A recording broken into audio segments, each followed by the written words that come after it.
લોકો મારા વિશે શું વિચારે છે એનાથી મને ફરક પડતો નથી. My life my rules. આવી વાતો સ્ટેટસ અને સ્ટોરીમાં સારી લાગે છે, બટ ઇન રિયલ લાઈફ લોકો તમારા વિશે શું વિચારે છે એનાથી ફરક પડે છે. જીઓપોલિટિક્સમાં કોઈ દેશની સારી રેપ્યુટેશન તે દેશ માટે સોફ્ટ પાવરનું કામ કરે છે.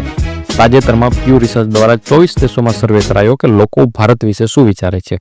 ટ્રમ્પ ચાચાવાળા અમેરિકાના 49% લોકો ભારતને પોઝિટિવલી જોઈએ છે, જ્યારે થોડા સમય પહેલા ભારત સામે આંખ ઊંચી કરનાર કેનેડાના 47% લોકો ભારતને પોઝિટિવલી જોઈએ છે અને યુકેના 60% લોકો ભારતને પોઝિટિવ જોઈએ છે. તો આમ યુએસએ, કેનેડા સહિત મોટાભાગના વેસ્ટર્ન દેશો ભારતને પોઝિટિવ એટલે કે ફેવરેબલી જોઈએ છે, જે ભારત માટે એક સારી બાબત છે કે ત્યાંના લોકો ભારતને એક સારી નજરથી જુએ છે.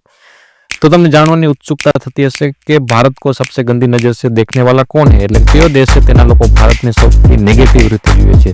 તો તુર્કીના 56% લોકો ભારતને નેગેટિવ જુએ છે. તો કયા દેશના લોકો છે ભારતને ભગવાનની નજરથી એટલે કે સારી નજરથી એટલે કે પોઝિટિવ નજરથી જોતા હશે?